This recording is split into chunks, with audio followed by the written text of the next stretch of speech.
Более 100 спортсменов собрало в Сыктывкаре первенство Северо-Запада по вольной борьбе. В турнире принимают участие представители 9 субъектов в возрасте до 18 лет. За схватками на ковре внимательно следят болельщики. Напомню, глава Коми разрешил зрителям присутствовать на трибунах не только на открытом воздухе, но и в закрытых помещениях, с рассадкой в шашечном порядке и с соблюдением противоэпидемических мер. В числе болельщиков была и моя коллега Анастасия Тюрнина.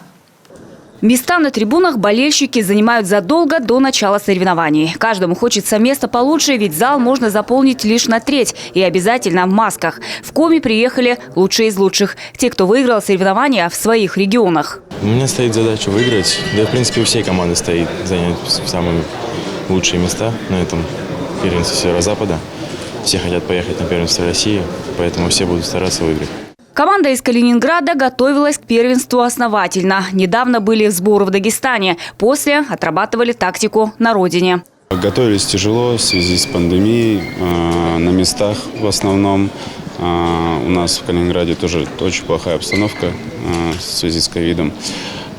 Команда собралась неплохая. У нас этот возраст очень сильный. Надеемся здесь выиграть округ.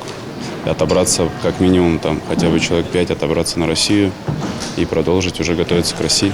В каждом регионе есть лидеры, говорят организаторы первенства. Нашу республику представляют 7 девушек и 41 юноша во всех весовых категориях. Мы ждем ярких схваток, потому что до 18 лет уже достаточно зрелые борцы. Много кандидатов в мастера спорта, перворазрядников очень много. То есть люди уже бороться умеют, и схватки ожидаем интересные. Броски, захваты, перевороты. На ковре представители Коми и Калининграда. Это, пожалуй, самая жаркая схватка всего дня соревнований. Борцы друг другу не уступают. И все же первым на лопатки соперника укладывает Вячеслав Дюканов. Трудовая победа, к которой шел он долго. До первенства пришлось скинуть 4,5 килограмма. Плохо удалось, честно сказать. Не пошла борьба, тяжело идет. Вес гонял, не восстановился, не успел.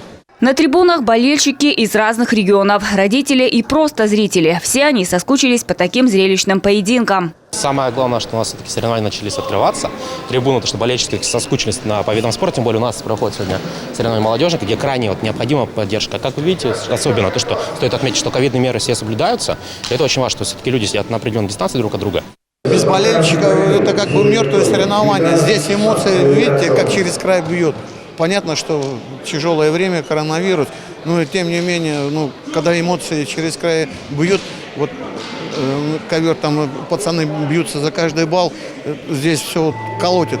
Победители соревнований Северо-Запада по вольной борьбе получат право выступать на первенстве России. Анастасия Тюрнина, Роман Боровиков, телеканал «Юрга».